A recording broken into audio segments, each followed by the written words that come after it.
Hello, and welcome to this episode of The Financial Translator, where we discuss financial topics in layman's terms to move you from confusion to confidence on a given topic. I am your host, Kirk Kreckmeyer, the Principal Advisor at Pebble Valley Wealth Management. We are a fee-only financial advisory firm helping our clients make informed decisions on their road toward financial security.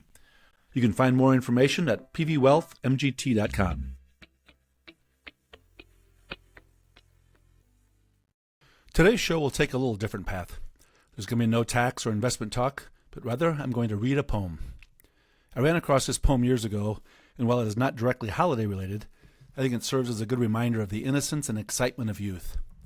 That innocence and excitement is very present this time of year, but perhaps after the season is over, we slip back into our daily routine, and sometimes we forget it remains in those children year-round. Hopefully this poem will help us remember that. My favorite line, when the father is talking to his son, goes like this: I was measuring you by the yardstick of my own years. Here it is. Enjoy, and happy holidays. Father Forgets, by W. Livingston Larned. Listen, son, I am saying this as you lie asleep, one little paw crumpled under your cheek, and the blonde curls sticky wet on your damp forehead. I have stolen into your room alone. Just a few minutes ago, as I sat reading my paper in the library, a stifling wave of remorse swept over me. Guiltily, I came to your bedside. There are things I was thinking, son. I had been cross to you. I scolded you as you were dressing for school because you gave your face merely a dab with a towel. I took you to task for not cleaning your shoes. I called out angrily when you threw some of your things on the floor. At breakfast, I found fault, too. You spilled things. You gulped down your food. You put your elbows on the table. You spread butter too thick on your bread. And as you started off to play, and I made for the train, you turned and waved a hand and called, "Goodbye, Daddy." And I frowned and said in reply, "Hold your shoulders back." Then it began all over again in late afternoon. As I came up the road, I spied you, down on your knees, playing marbles. There were holes in your stockings. I humiliated you before your boyfriends by marching you ahead of me to the house. Stockings were expensive, and if you had to buy them, you would be more careful. Imagine that, son, from a father. Do you remember later, when I was reading in the library, how you came timidly, with a sort of hurt look in your eyes? When I glanced up over my paper, impatient at the interruption, you hesitated at the door. "What is it you want?" I snapped.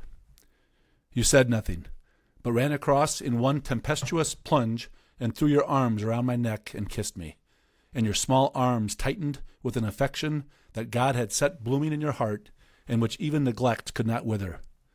And then you were gone, pattering up the stairs. Well, son, it was shortly afterwards that my paper slipped from my hands and a terrible, sickening fear came over me. What has habit been doing to me? The habit of finding fault, of reprimanding. This was my reward to you for being a boy. It was not that I did not love you, it was that I expected too much of youth. I was measuring you by the yardstick of my own years. And there was so much that was good and fine and true in your character. The little heart of you was as big as the dawn itself over the wide hills. This was shown by your spontaneous impulse to rush in and kiss me goodnight. Nothing else matters tonight, son. I have come to your bedside in the darkness, and I have knelt there, ashamed. It is feeble atonement. I know you would not understand these things if I told them to you during your waking hours. But tomorrow I will be a real daddy. I will chum with you, and suffer when you suffer, and laugh when you laugh. I will bite my tongue when impatient words come. I will keep saying, as if it were a ritual, he is nothing but a boy, a little boy. I am afraid I have visualized you as a man, yet as I see you now, son, crumpled in your weary cot, I see that you are still a baby. Yesterday you were in your mother's arms, your head on her shoulder. I have asked too much, too much. Thank you for listening to this episode of The Financial Translator. I hope this discussion helped clear up any confusion and will lead to more confident financial decisions. Thanks for your time, and be sure to check out all of our resources at pvwealthmgt.com. Until next time, go confidently.